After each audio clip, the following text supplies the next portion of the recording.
can you lend me some money? This was the first time Mu Qingyan had taken the initiative to speak to me since we started university. Then she added, I'll do anything you ask. I was a little surprised.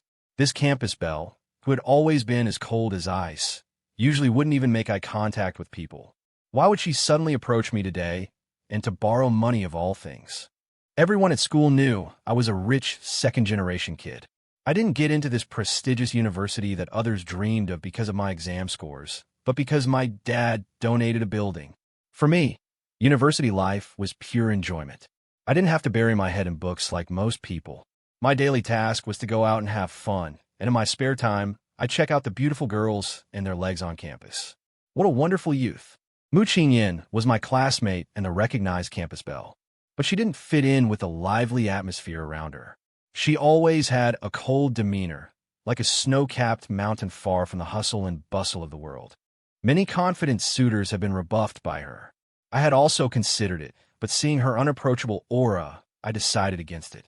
There was no need to ask for trouble. But today, this snow-capped mountain had voluntarily thawed for a moment. She led me to a secluded grove behind the academic building and asked to borrow money, but she just kept her head down, not daring to look at me. Watching her with her head down, I was surprised, but I deliberately put on a playful expression and asked, how much? And why? $1 million. My dad gambled away the house. My mom is very sick and needs surgery and follow-up treatment. I really have no other choice. Her voice trembled. $1 million, to me, is nothing but a drop in the bucket. But why should I help her?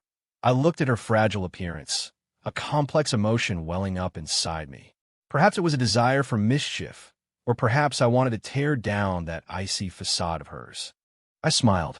That's no small sum, but why should I believe you'll pay it back? Or rather, what do you have to pay me back with? Her body trembled. She shot a quick glance at me, then bit her lower lip. As long as you can help me, I'm willing to give anything. She paused, then added, including myself. The smile on my face deepened. Oh, you're the one who said it. Don't worry, this will be quick. As soon as the words left my mouth, I lunged forward, pinning her back against the rough trunk of a tree. She let out a cry, terror flashing in her eyes. I deliberately pretended to tear at her clothes, my movements rough. For a moment, she instinctively put up a strong resistance, her body stiffening, her hands pressed against my chest, but just as quickly, that faint resistance vanished. She closed her eyes, her long lashes trembling violently as 2 large teardrops slid from the corners. Then I saw her eyes redden, her face a picture of complete resignation. Seeing her like this, I suddenly found it all tasteless. I let her go and took a step back. I'm messing with you. I'll transfer the money in a bit. Remember, you owe me $500,000 now. With that, I turned and walked away. After a few steps, I heard a thank you from behind me. The next day, I was awakened by the incessant vibration of my phone. 99 plus unread messages. Various group chats and private messages were frantically at ING me. I opened the most active campus forum, and an enlarged, secretly taken photo blatantly occupied the center of the screen. It was the exact moment from yesterday in the small woods when I pushed Mu Qingyan against the tree trunk. The shooting angle was extremely tricky. From the side, our bodies were pressed tightly together, my head was close to hers, and her face was slightly raised. With the effect of the borrowed angle, it looked exactly like we were passionately kissing. The background of the photo was blurred, further highlighting this solid evidence that sparked the imagination. The comments section below exploded.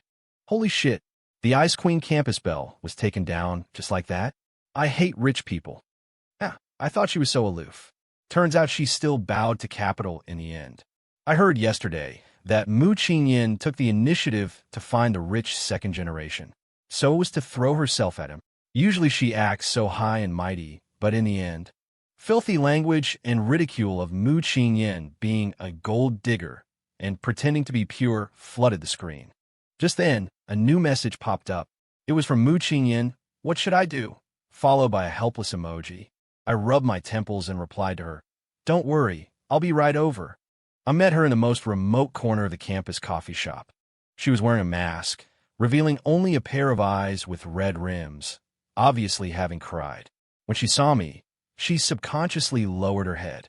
Now, when I walk on the road, so many people are pointing and talking about me. Her voice was choked with sobs. Even my roommates are being sarcastic, saying I'm a gold digger. She raised her head, her eyes filled with panic and humiliation. How am I supposed to stay in school in the future? A headache came over me, and I cursed myself inwardly for taking advantage of her yesterday and causing such big trouble. Looking at her in this state, an inexplicable sense of guilt washed over me. I took a deep breath and said, "Since they all call you a gold digger, you might as well be one for them to see. They wish they even had the chance." She looked at me in confusion. "How about this?" I leaned in closer, lowering my voice. "We pretend to be a couple. Isn't it perfectly normal for a couple to be intimate in a less crowded place? The rumors will fall apart on their own." Her body stiffened, her eyes filled with resistance. "Don't be so quick to refuse." I continued, "And don't live at the school anymore. Just move into my off-campus apartment. It just so happens I need a housekeeper. You can clean and cook for me every day to pay off your debt. I'll count it as $10,000 a month, deducted from the money you owe me. This way, it solves your housing problem and also confirms our special relationship, shutting those people up. Two birds with one stone."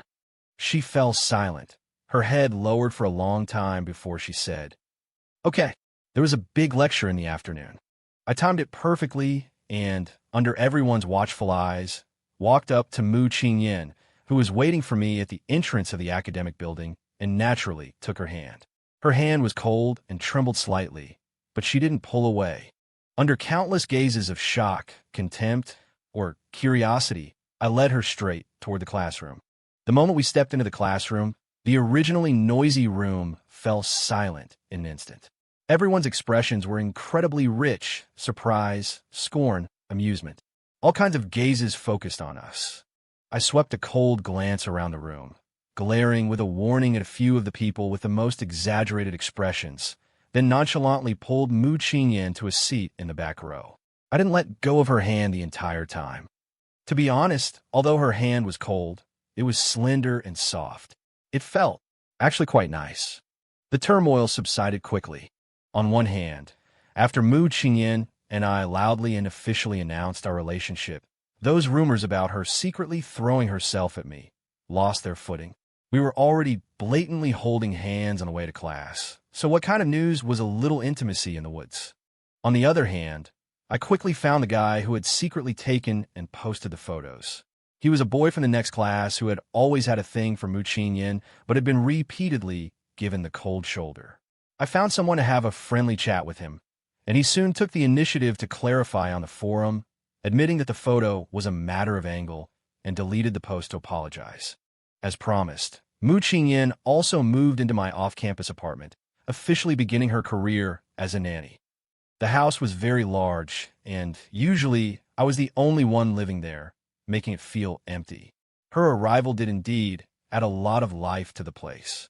Not 2 days after she settled in, my little bit of wicked taste emerged. I specifically ordered a classic-style maid outfit online, black and white, with lace trim and a headpiece. When I handed it to her, I could see the blush that instantly rose on her face and her obvious resistance. What is the meaning of this?" she asked, holding the flimsy fabric. "We're clothes for home," I said with a matter-of-fact expression. "Isn't it normal for a nanny to wear a maid outfit? It also satisfies a small, harmless fetish of mine." I deliberately emphasized the word harmless. "No, absolutely not," she refused decisively, stuffing the clothes back at me and turning to leave. I had anticipated she would be like this. In the following days, I began my persistent persuasion. It wasn't exactly coercion or bribery, just a few words muttered by her side from time to time as she cleaned and cooked.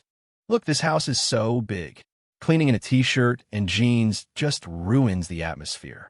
Just think of it as role-playing, adding a little spice to life. It's just the two of us at home anyway. No one else will see. What are you afraid of? You'll definitely look good in this." I chattered on, pestering and cajoling. She went from flat-out refusal at the beginning to silent treatment later on, and then to a wavering gaze and a softened attitude.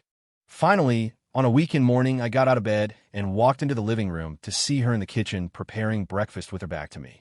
She was wearing that very maid outfit.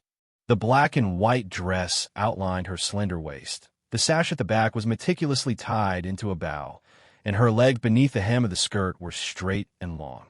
Sunlight streamed through the window and fell upon her, creating a scene of strange beauty, with a touch of shy awkwardness, yet inexplicably harmonious. She heard my footsteps, and her body visibly stiffened, but she didn't turn around. However, the tips of her ears turned red at a speed visible to the naked eye.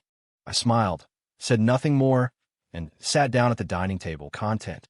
Well, it seemed she had finally compromised.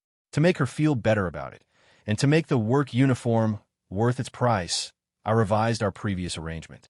I told her that from now on, I would transfer 20,000 yuan to her every month for daily groceries, utilities, property management fees, and all other expenses. The rest of the money would be her salary and, well, a subsidy for the uniform for her to keep. Her hand, which was chopping vegetables, paused for a moment, and she let out a low "uh-huh." The success of this trial undoubtedly fueled my audacity. Since she had accepted the maid outfit, could other things also be put on the agenda? I began to more boldly buy her all sorts of work clothes. There was a pure and innocent sailor uniform, carrying a hint of playfulness and youthfulness, a sexy and fiery bunny girl costume, its leather and fishnet outlining a completely different kind of allure, and even some slightly retro Lolita dresses, whose intricate lace and ribbons gave her a unique sort of elegance when worn. Every time I handed her new clothes, I could see the fleeting embarrassment and resistance that flashed across her face.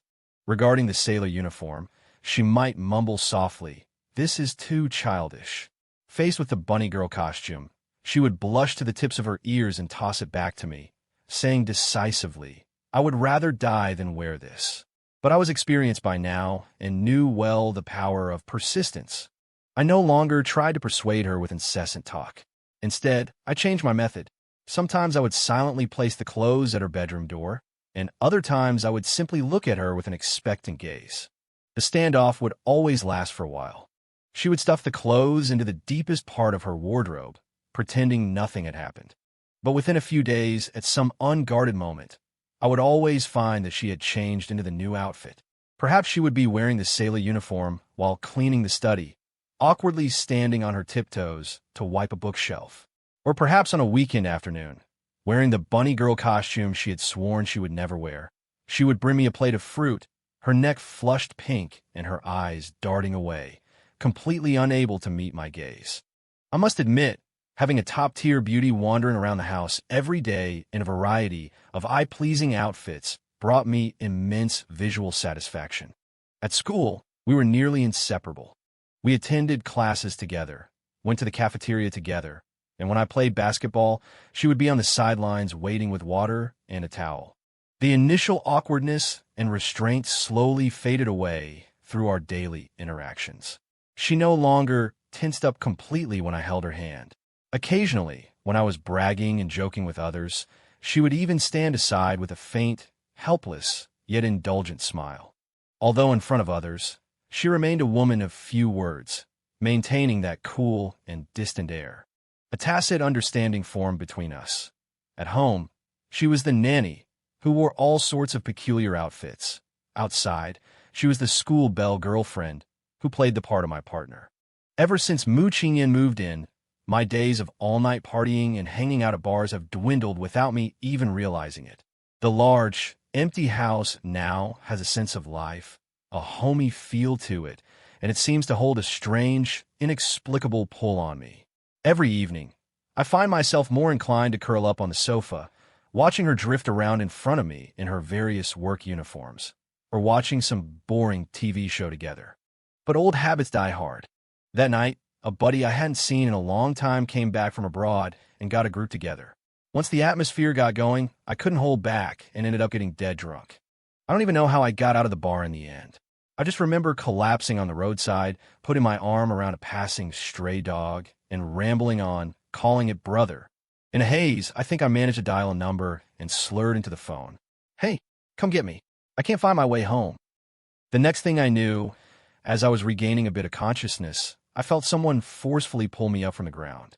A familiar, faint, fresh scent lingered at the tip of my nose, dispelling some of the stench of alcohol. I forced my eyes open, and in my blurry vision, I saw Mu Qingyin's beautiful face, tinged with a hint of anger. She struggled to support my body, which had gone limp as mud, her tone reproachful. "Why did you drink so much?" I just giggled foolishly and let her stuff me into the back seat of a taxi. As soon as the car started, inertia sent me tumbling towards her, and I took the opportunity to rest my head on her chest. The push I expected never came. Her body stiffened for a moment, but then she just shifted slightly to let me lean more comfortably, still muttering under her breath. "You can't drink this much again next time. It's bad for you." I tilted my head up, looking at her with drunken, hazy eyes, and reached out to pinch her cheek. My fingers touched its delicate warmth. "Oh, is this you caring about me? My rumored girlfriend?" She instinctively tried to turn her head away, but stopped halfway through the motion. Instead, she just slapped my hand away and said irritably, "Who cares about you? You just stink of alcohol. You're making me sick." The driver in the front seat chimed in cheerfully. "Young people should drink a little. It shows they have energy." I remember when my wife and I were dating, it was the same way. She always said I didn't hear the rest of what the driver said. I only felt that Mu Qingyin's embrace was soft and warm, with a reassuring scent. I chuckled and buried my head deeper into her embrace, mumbling something before completely losing consciousness. The next day at noon, I was woken up by a headache. The sunlight was blinding. I sat up, rubbing my temples, and looked around in a daze. This didn't seem to be my room. My heart skipped a beat, and I quickly looked beside me. There was no one there, but there was a clear indentation on the pillow. Just then, the bedroom door was gently pushed open, and Mu Qingyin walked in with a glass of honey water. Seeing that I was awake, a trace of unnaturalness flashed across her face. "You're awake? Have some water." I took the glass and asked tentatively, How did I end up sleeping here last night?" She glanced at me, her tone flat, but the tips of her ears were a little red. "You have the nerve to ask. You passed out on the way home last night, and I couldn't wake you up when we got here. I tried to put you on the sofa, but you wouldn't have it. You insisted on sleeping with me, saying you were scared, acting like a child, and wouldn't let go of me." I tried hard to remember, but only fragmented and blurry images came to mind. And then, she raised an eyebrow. "And then we went to sleep. You held me and slept like a log. You didn't move all night." With that, she turned and left, leaving me alone and flustered in the bed. I leaned against the headboard, rubbing my aching forehead and silently regretting.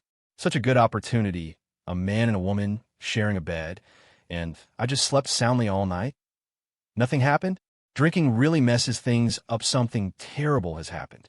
When I got the call from my dad saying he was coming here for business next week and wanted to stop by to see me, my scalp went numb. "Dad, really don't. I'm doing great here. You just focus on your work. Just keep sending money." "You brat. What's wrong with me seeing my own son? I hear you've been behaving yourself lately. Not fooling around so much." My dad chuckled on the other end of the line. I've been. That's because I have a girlfriend. We're living together. Yes, living together. It's not convenient for you to come." In my desperation, I had to throw out this killer move, hoping to scare him off. Who knew that as soon as my dad heard this, his voice instantly became higher than mine, filled with pleasant surprise. "What? Really? You're finally doing something productive. Then I have to come. I must see if my daughter-in-law is blind to have fallen for you. It's settled. I'll be there next Wednesday." "Dad." "Hello?" "Dad." Listening to the dial tone, I wanted to cry, but had no tears. I had really shot myself in the foot this time. I knew I couldn't stop this formidable force, so I had to bite the bullet and go talk to Mu Qingyin. Qingyin, there's something I have to trouble you with," I said, wringing my hands, a little embarrassed. She was arranging flowers and looked up at my words. "My dad is coming to see me next week. I told him that you and I are living together." Seeing her eyes widen instantly, I quickly added, "He was so happy when he heard. He insists on meeting you. So, on that day, could you force yourself and pretend to be my real girlfriend for a day?" Mu Qingyin's cheeks turned visibly red, her fingers unconsciously tightening on the flower stem. She lowered her head and didn't speak for a long time. I waited nervously, mentally calculating how to smooth things over if she refused. Just as I was about to give up, she nodded almost imperceptibly. Okay. I instantly breathed a sigh of relief. A huge weight lifted from my heart. But then another problem popped up. To meet my dad, I couldn't let her wear those maid outfits or sailor uniforms, could I? The first time meeting the parents, it has to be a bit more formal. Oh, are you free this weekend? I'll take you to buy some clothes. You have to dress respectably to meet the parents, I suggested. She seemed to want to refuse, but after looking down at her simple loungewear and then considering an inspection of my father's caliber, she finally nodded. Early Saturday morning, just as the sky was beginning to lighten, I was too excited to sleep and ran to her door to knock. Are you awake? Time to get up. A rustling sound came from inside, followed by a response thick with sleepiness. The door's unlocked. Come in. I pushed the door open and went in. The curtains in the room were still drawn, and the light was dim. Mu Qingyin sat up, clutching the blanket. Her eyes were drowsy, and her long hair was messily draped over her shoulders like a lazy kitten. She rubbed her eyes and asked groggily, "So early? What's going on?" I took a step forward, grabbed her wrist, and tried to pull her out of bed. "Get up. The sun's been up for ages. I'm taking you shopping." Caught off guard, she was pulled bolt upright. The strap of her thin, silk nightgown slipped off one shoulder, and the neckline fell askew. In an instant, a flash of fair skin and her delicate collarbones were exposed in the dim light. "Ah!" she cried out, instantly wide awake. Her face flushed as red as a ripe apple, and she hastily pulled the blanket to wrap herself tightly, glaring at me with a mixture of shame and annoyance.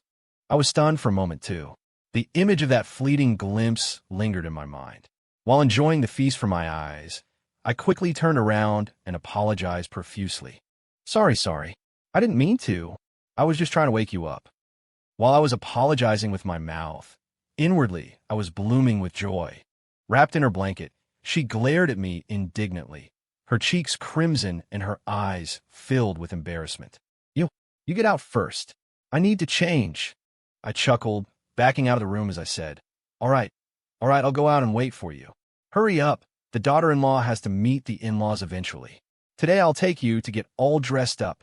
A pillow hit the door I had just closed with pinpoint accuracy, accompanied by her indignant voice. "You're the ugly one." I stood outside the door, rubbing my chin, in an exceptionally good mood. I waited outside for a while before Mu Qingyan finally opened the door. She had clearly put a lot of effort into her appearance. She wore light makeup that made her already beautiful and refined features even more exquisite. Her long hair was draped softly over her shoulders, and she had changed into a simple dress that made my eyes light up. "What are you looking at?" My direct stare made her a little uncomfortable, and she averted her face slightly. "Just looking at how beautiful my girlfriend is." I grinned and took her hand. Let's go. I'm going to turn you into the most beautiful daughter-in-law in the world today." I grabbed the car keys and pulled her toward the garage. There was only one thing on the agenda for today: shopping for a battle outfit.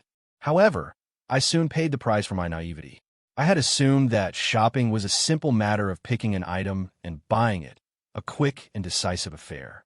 But that was clearly not Mu Qingyan style. Starting from the first floor of the mall, she went into almost every single women's clothing store, holding clothes up against herself or trying them on one by one in the fitting room. By the end of the morning, my legs were ready to give out, and the number of bags in my hands kept increasing. She tried on elegant suits, sharp pantsuits, and even some slightly more playful casual wear. Everything looked great on her, but I always felt like something was missing, something that wouldn't be enough to truly impress a seasoned man of the world like my dad. Just as I was about to give up, inspiration struck. That's it. A dress. A dress. The one thing that can best accentuate a woman's gentle and feminine qualities. I immediately pulled her, who had just come out of the fitting room, and headed straight for the most high-end luxury women's clothing store in the city. The atmosphere in the store was quiet and luxurious, and a sales associate wore a perfectly appropriate smile. My eyes were immediately drawn to a lotus root pink silk dress hanging in the display window. The design was simple and elegant, the cut graceful. "Try this one," I said to Mu Qingyan, pointing at the dress. She glanced at the price tag, took a sharp breath, and whispered, "It's too expensive. There's no need." "Listen to me. Go try it on." I pushed the dress into her hands without taking no for an answer and shoved her into the fitting room. I waited outside, my heart pounding with anticipation. When the curtain of the fitting room was pulled aside, I was completely stunned. The lotus root pink silk fabric made her skin look whiter than snow. The form-fitting design perfectly outlined her slender waist and graceful curves, and the knee-length hem revealed her straight, fair calves. She stood there shyly, her head slightly lowered, her hands clasped nervously in front of her. Under the lights, she seemed to glow like a pink lotus quietly blooming, elegant, refined, and devastatingly beautiful. This is the one." I heard my own voice come out a little hoarse, my heart thumping uncontrollably in my chest. But she still thought it was too extravagant. "No but, what is segos?" With a wave of my hand, I told the sales associate to ring it up, afraid that if I waited a second longer, she would change her mind. Seeing her in the new dress, a little reserved, but unable to hide her joy, I felt the money was more than well spent. That evening, when we finally returned home laden with shopping bags, I collapsed onto the sofa in exhaustion. As I looked at Mu Qingyin sitting beside me, her cheeks slightly flushed and her hair a little messy from our shopping trip, a wicked idea began to form in my mind. "Qingyin, there's one more thing." I moved closer to her, my expression serious. She turned her head in confusion. "Look, we're already living together. My dad is coming next week. If he finds out we're still sleeping in separate rooms, won't the whole act fall apart?" I tried my best to look sincere and innocent. "To make the act more convincing, shouldn't we get into character ahead of time, get used to it?" Her face flushed red again in an instant, her gaze avoiding mine. What do you mean?" I clear my throat. "How about you move into my room? Or I move into yours? We have to sleep in the same room." "No way." She refused without a second thought, the tips of her ears turning crimson. How could that be okay?" "Why not?" I began to use my powers of persuasion. "We'd just be sleeping in the same room. It's not like I said we have to do anything. Look, the bed is so big. There's more than enough space for each of us to have half. I promise I'll behave. This is for the greater good. What if my dad suddenly wants a tour of the rooms?" I reasoned with her, appealed to her emotions, and whispered in her ear for a full half hour. She went from staunchly refusing at the beginning to silence, and then finally, in a voice that was barely audible, she said, "Well, all right then. All right. I was ecstatic. Fortune favors the prepared. The thought of being able to share a room with her for the next few days, of being able to see her sleeping face the moment I opened my eyes at night, made me so excited I could hardly contain myself. Last time I was too drunk and nothing happened. This time I'm wide awake. The one in a favorable position gets the prize first. I have to seize this opportunity. Night fell, and only a dim yellow bedside lamp was lit in the bedroom. After Mu Qingyin washed up, she slowly moved to the bedside, lifted a corner of the quilt, and carefully lay down. Her body was tense, keeping as far away from me as possible, almost to the point of falling off the bed. Seeing her as if facing a great enemy, I found it somewhat amusing and also cute. I deliberately moved closer to her and brought up a topic to help her relax. "So, how has your mother been lately? Is her health any better?" She didn't seem to expect me to ask this. After a moment of surprise, she answered softly, "Yes, much better. The surgery was a success, and she's slowly recovering." "Really? Thank you so much for lending me the money. It's a small thing, don't keep mentioning it." I waved my hand and then chatted casually about some school matters, trying to ease the atmosphere. The air was filled with the faint, pleasant scent of her body wash. "You smell so nice," I couldn't help but say. "Most girls do," she responded in a small voice. I continued with some small talk for a while. Then my gaze fell upon her hand resting on the quilt. Her hand was small, with slender and fair fingers.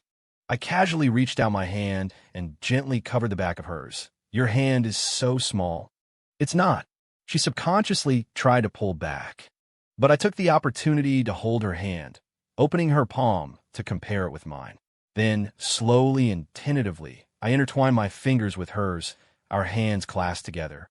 A flash of panic crossed her face, But unexpectedly, she didn't struggle or pull her hand away, simply allowing me to hold it tightly. Feeling her silent consent, my heartbeat quickened. I turned on my side to face her, gazing into her eyes under the dim, warm light, and asked softly, "Mu Qingyan, do you think I'm a bad person? Forcing you to do so many things, to change into those strange clothes, and even making you pretend to be my girlfriend?" She immediately shook her head, looking at me with earnest eyes. "You're not a bad person. You're just a little lonely." I froze. Lonely. The word was like a tiny needle, giving me a gentle prick. It was something I had never even considered myself. The identity of a rich heir, a seemingly bustling circle of friends, a life of spending money like water. Beneath all this glamour, was I really lonely? In the moment I was lost in thought. She seemed to grow shy under my gaze and subconsciously try to lower her head. Almost instinctively, I reached out my other hand and gently cupped her chin, stopping her from averting her eyes. Just like that, we looked at each other in the quiet night, our breaths audible. The light cast tiny flecks of glitter in her clear eyes, her long eyelashes trembling slightly. An indescribable, intimate atmosphere filled the air, and the temperature seemed to be quietly rising. My heart pounded like a drum as a powerful impulse surged through me. I no longer hesitated. I slowly lowered my head and gently kissed her lips. Her lips were soft and slightly cool, with a hint of sweetness. Her eyes flew wide open, filled with astonishment. But I didn't stop. I just gently held her lower lip, sucking on it tenderly, carefully tracing its shape with the tip of my tongue. At first, she didn't respond like a statue. But gradually, I felt her tense body slowly relax. She closed her eyes and began to respond to me, hesitantly and shyly. Her response was light and clumsy, yet it filled my heart with immense ecstasy and affection. I deepened the kiss, tentatively prying open her pearly teeth and intertwining with her tender tongue. One hand remained interlocked with hers, while the other uncontrollably wrapped around her waist, pulling her tighter into my embrace, my palm gently caressing her slender back. The kiss lasted for a long time, until we were both breathless and had to part. Her face was flushed, her eyes hazy. She gasped for air with her lips slightly parted, her chest heaving. She leaned softly against me, like a delicate flower moistened by rain and dew, breathtakingly beautiful. Seeing her like this, a wave of heat surged through me. Just as I was about to make my next move, she suddenly reached out and grabbed my wrist, her voice trembling with a hint of pleading. Wait a moment. Can you give me some time? I'm not ready yet." Looking at the lingering shyness and a trace of unease in her eyes, I took a deep breath, suppressing the desire within me. I pulled her back into my arms, gently resting my chin on her shoulder. "Okay, I'll wait for you." After a moment of silence, I began to speak of a past I had never mentioned to anyone, my voice low. My family was just an ordinary family before. My dad always wanted to make something of himself, and my mom was always there with him through thick and thin. My mom was the best person in the world to me. Later, my dad's business started to pick up a bit. He had a sand and gravel pit. One time, my mom was taking me to the pit to find my dad, and on the way, there was a car accident. At the last moment, my mom protected me tightly beneath her. I was fine, but I couldn't go on. I buried my face in the crook of her neck, deeply inhaling her reassuring scent. "You're the first person in all these years to say that I'm lonely." She listened quietly, without offering any grand words of comfort. She simply turned slightly and, with the hand I wasn't holding, gently caressed my cheek. Then, as if coaxing a child, she gently patted my back. "Sleep now.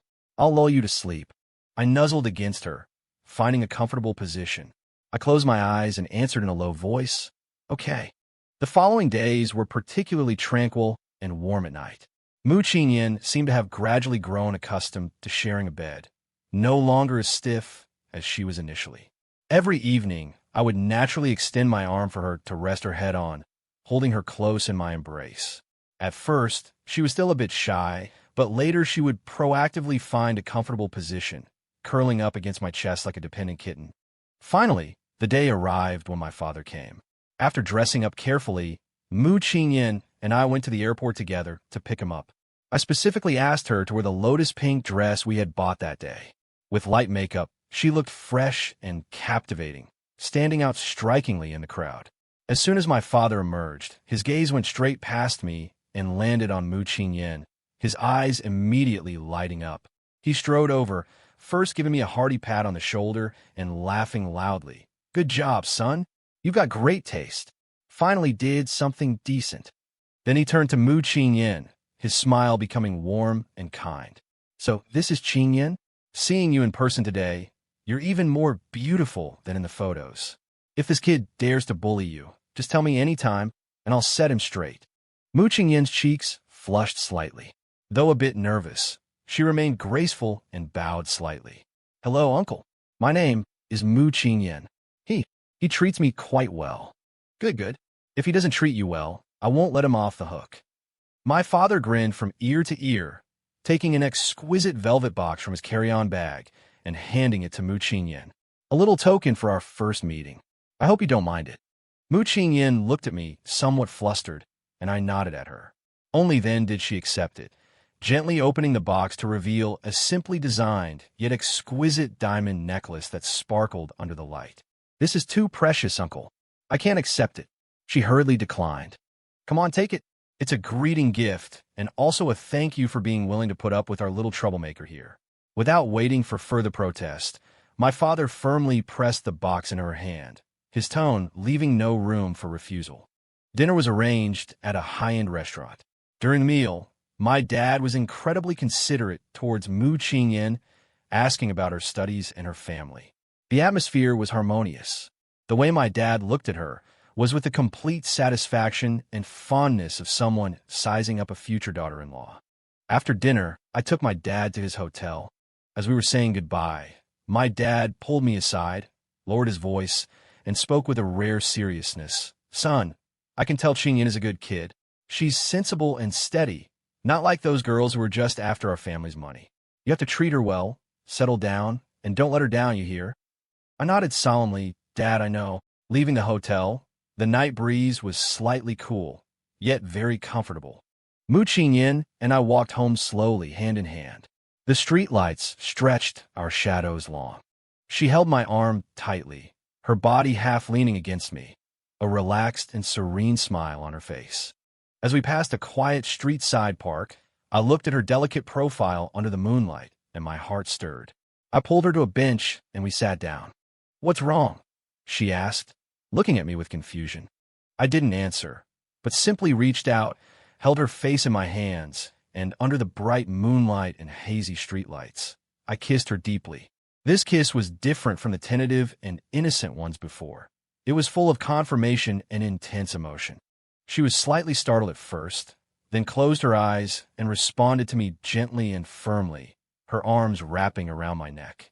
When the kiss ended, our foreheads touched, and we were both breathing lightly.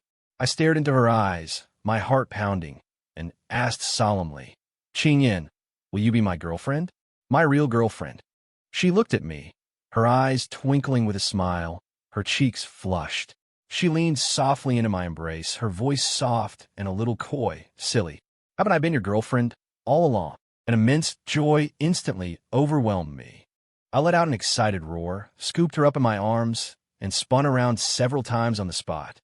She let out a small cry of surprise, which then turned into a silvery laugh as she wrapped her arms tightly around my neck. "Put me down. People are watching," she said, burying her face shyly in my shoulder. From that day on, we truly fell into a passionate love. The trivialities of daily life were steeped in honey. A good morning kiss from her, fragrant with toothpaste.